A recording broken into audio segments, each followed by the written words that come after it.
Guys, welcome to my new blog.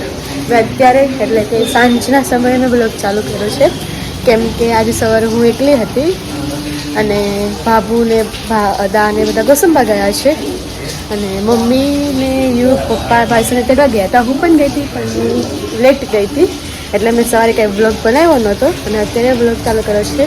અમારામાં એવું હોય કે લગ્ન પછી છે ને મોટા તહેવાર હોય ને તો એ મમ્મીના ઘરે કરવા આવવાના હોય, તો બસ એને તેડવા જવાનું હોય એટલે અમે આજે ભાવિસાને તેડી આવ્યા. હવે 2 દિવસ રહીને માનસીને તેડવા જશું. તો બતાવો ભાવિસા શું કરે છે. ભાવિસા બાપુ આગળ બેઠી છે, મૂંગટ જોવે છે, બનાવતા શીખે છે અને બાપુ ત્યાં કાનાને અમે હિંડોરે બેસાડ્યો છે. જો બસ તો એના આપના વાઘા અને ઘૂંઘટ ને બાપુ બનાવે છે. સમજો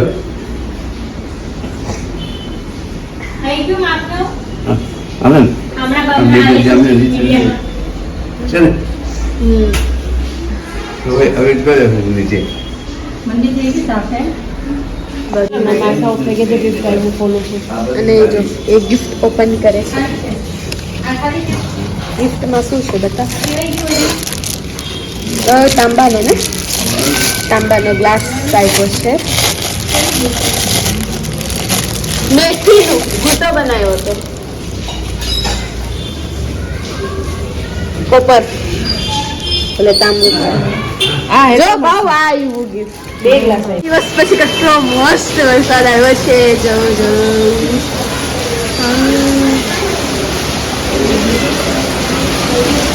અંધરાધાર વરસાદ આવે છે. બસ આવો વરસાદ આવ્યા રાખે થાય છે.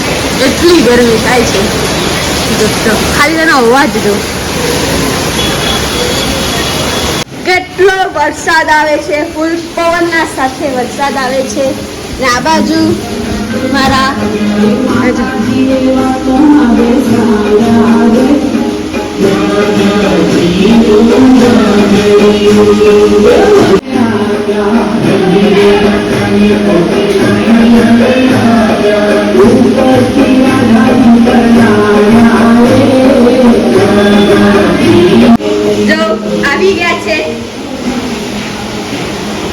આવી ગયા છે કોસંબાથી વેવાઈના ઘરેથી અને આજે મારા મમ્મીએ બાપુએ બંનેને મેચિંગ કર્યું છે ને ફૂલ પવન આવે છે બહાર કે અહીંયા સુધી વાછટ આવે છે, કિચન સુધી વાછટ આવે છે. કેવીક મજા આવી વેવાઈના ઘરે? બહુ મજા આવી. વરસાદ ખૂબ મન મૂકીને વરસી રહ્યા છે અને વરસાદમાં આજે મમ્મી એક ખૂબ જ સરપ્રાઈઝ આપ્યો છે. મસ્ત ગરમ ગરમ વડાપાઉં લઈ આવ્યા. જો બંને દેરાણી જેઠાણીઓ તો ચાલુ થઈ રહ્યા છે અને અમારું મોટું ચાલુ છે વડાપાઉં ખાવા. રવિવારે એટલે એમ કે ભાવિસા બનાવે છે પૌવાના બટેકા. અમારા આવી ગયા છે કુકિંગ માસ્ટર. ખબર નહીં કેવું બનાવશે, સ્વાદ બદલાઈ ગયો છે ના ઘરમાં સ્વાદ આવી જાય છે આમાં. અમે ખાઈ પીને નવરા થઈ ગયા છીએ અને અત્યારે વાગ્યા છે 9.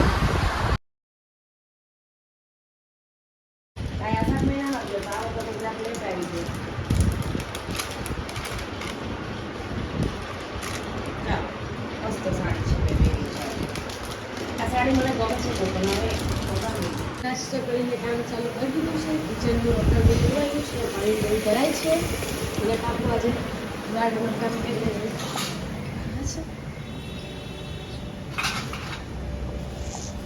અમે કામ કરીને નવરા થઈ ગયા છીએ અને બાબુ ગયા હતા શાક લેવા. બકાલું લઈને આવી ગયા છે. બકાલું તો બધું અડધું મૂકે છે. ભાવિસા થાય છે તૈયાર. પહેલો રવિવાર છે. પહેલો રવિવાર એટલે વેદ પસલી જે ભાઈઓ માટે બહેનો વ્રત રાખે છે અને વ્રતમાં કરવાનું હોય. સૂતરનો દોરો મેં લીધો છે અને એને 7 ગાંઠો વાળીને પછી રાખવાનો. હળદરવાળા પાણીમાં મતલબ પીળો કરી દેવાનો. આપણે કરીએ થોડીક હળદર લઈને તેમાં નાખી દઈશું થોડું પાણી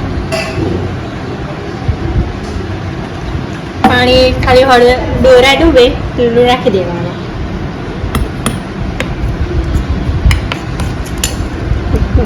પછી પીળું થાય ત્યાં સુધી રાખવાનો.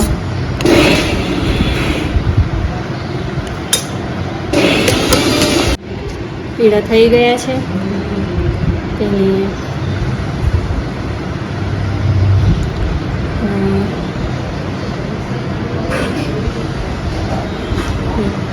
થઈ ગયા છે રેડી.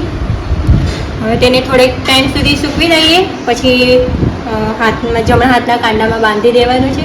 અઠવાડિયું સુધી રાખવાનું. હવે દોરા સુકાય ત્યાં સુધી આપણે કરી લઈએ વાર્તા, વીરબસરીની વાર્તા કરી લઈએ. વ્રતની વિધિ. શ્રાવણ માસના કોઈ પણ રવિવારથી આ વ્રત કરી શકાય અને બીજા રવિવારે તેની પૂર્ણાહુતિ થાય છે. ભાઈના કલ્યાણ માટે, તેના દીર્ઘાયુ માટે બહેનો આ વ્રત કરે છે. ભાઈ તેને યથાશક્તિ ભેટ આપે છે અને આશીર્વાદ મેળવે છે.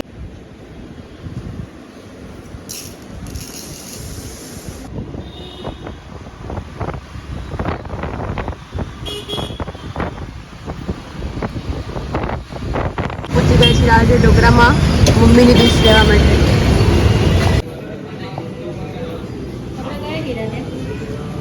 ઢોકળા થઈ ગયા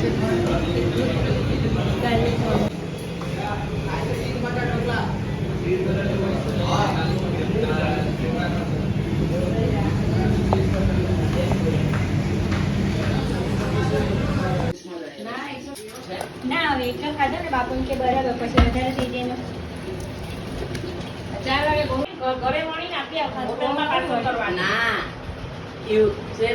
તો ગાઈસ ખાઈ પીને નવરા થઈ ગયા છીએ હવે.